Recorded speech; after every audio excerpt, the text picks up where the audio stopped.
when you're stripping these, that can be a bit of a nuisance to undo sometimes.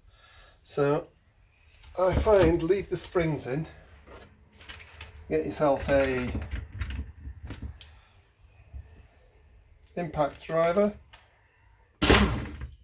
straight out.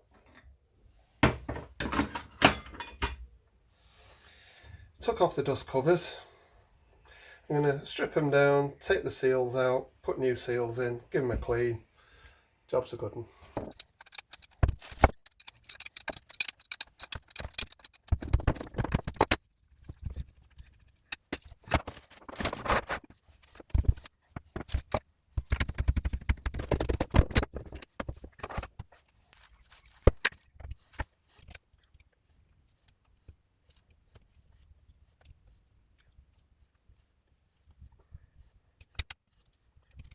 Rebuilding the forks. I've rust proofed all of the bits that were rusty on here. The bits that are chromed do appear to not have so many dents in them that they should cause a problem. First thing I've got to do is put this back in, having cleaned it. If you don't put this in first, you won't be putting it in afterwards, it'll just keep spinning. So let's just see what we can do.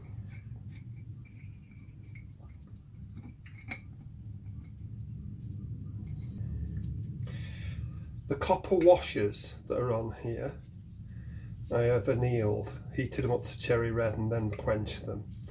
On a Triumph, they use a thing called a Doughty washer, which has a little bit of a rubber seal with it. So if you do have leaks from here, it might be worth thinking about trying to get them. Pays to have a variety of tools in your box. In the end, I managed to get the circlip out using these, which I actually thought were past the best. Haven't got a spring or anything, but I actually managed to grip it and pull it out. So I've got the circlip out, taken the little bolt out the end, hopefully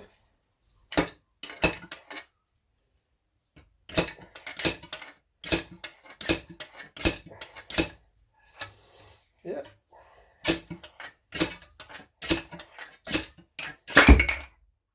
Bang! There we go. That's the damper tube. Yeah. That's what that screw, if I can find it, screws into the bottom of. And sometimes these can start spinning inside.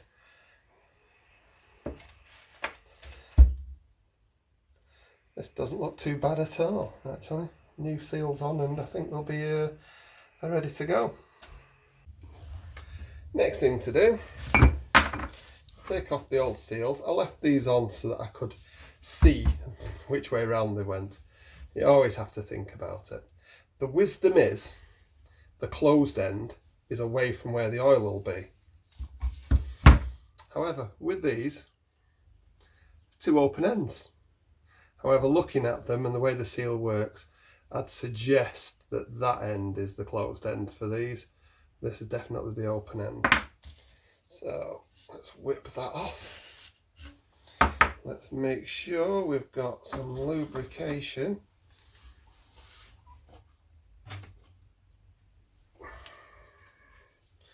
So that we don't rip these when we're putting them on. They are tight. Thank God. Just take a little while to gently ease them over.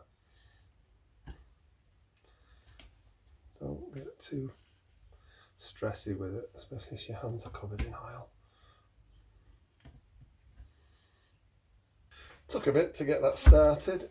Gentle persuasion rather than being evil with it. Make sure you've lubricated everything to take it down.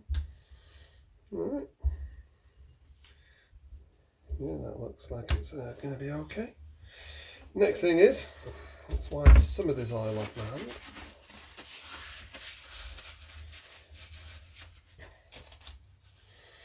hand. So, make sure that goes over the top of the damper tube.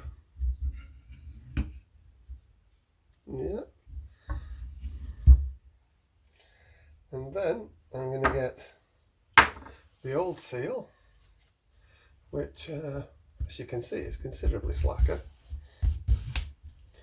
Now this, I think, is a brilliant tip. A scaffolding tube with a little bit of cushion in there so it doesn't damage the outset. Then we use the scaffolding tube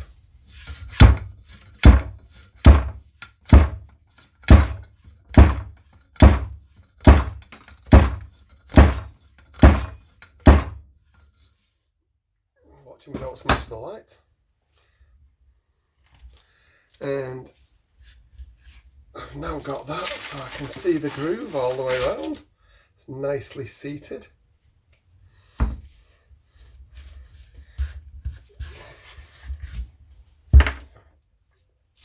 All I need to do now, get the spring washer.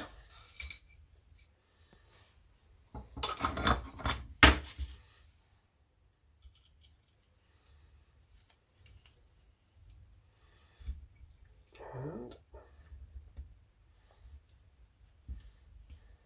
just need to push that down a little bit before I let go. Beautifully seated now. Yeah, very pleased with that.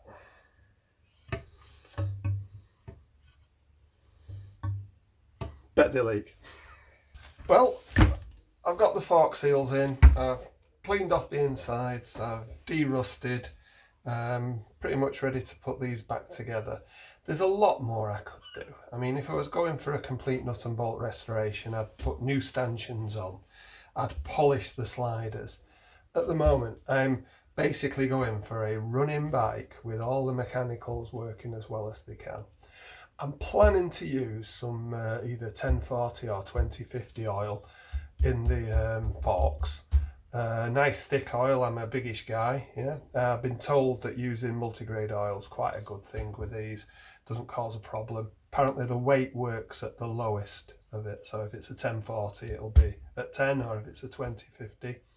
It was nice thick oil that came out. From what I've seen before, fork oil tends to be quite thin, and yeah, I think a thicker oil will give you a little bit more damping. I'm going to use the original springs. It's always a messy job when you're playing with the forks. I don't know why. Maybe it's me like wallowing in the oil, but I'm quite pleased with that. That's gone okay. I haven't destroyed the new seals, so I'll let the bike do that when I get going. Right, well, I've put the new seals in. I've tightened up the damper rod. So all I've got to do now, put my nice clean spring back in. And the oil, it says 220 to 230, so I've got 225. I'm using 1040 weight, it'll work as a 10. You could get fork oil, but I think this will do it just as well, and it's a synthetic one. By doing the putting the oil in now and sealing it up before putting it back on the bike, I can check that it doesn't, leak. Obviously, leaking from the seal, I can only tell that when I'm actually using the bike, so we'll see how we go on. Right, let's get the oil in.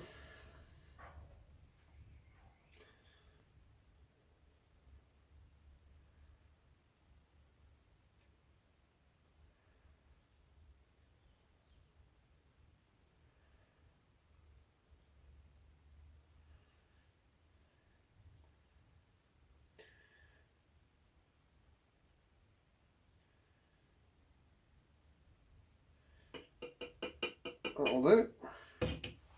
Now, this seems to be a 23mm, which is not a socket that I've got.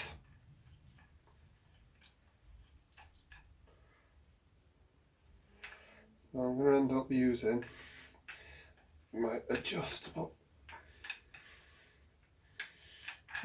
springs pushing back. I'm going to have to just, move it so that I can do it somewhere with a little bit more oomph. Right, make sure the spring's seated down.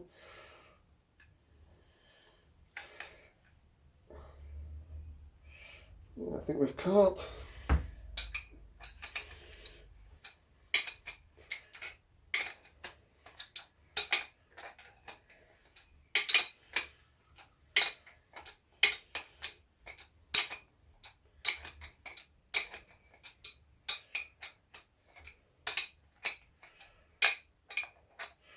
I'll give it its final tighten on the bag.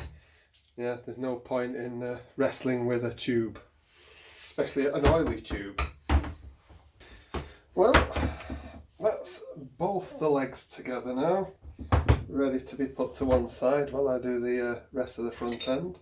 I've been desperate to put my fork ears on. Yeah, just having a quick look, freshly painted, ready to go.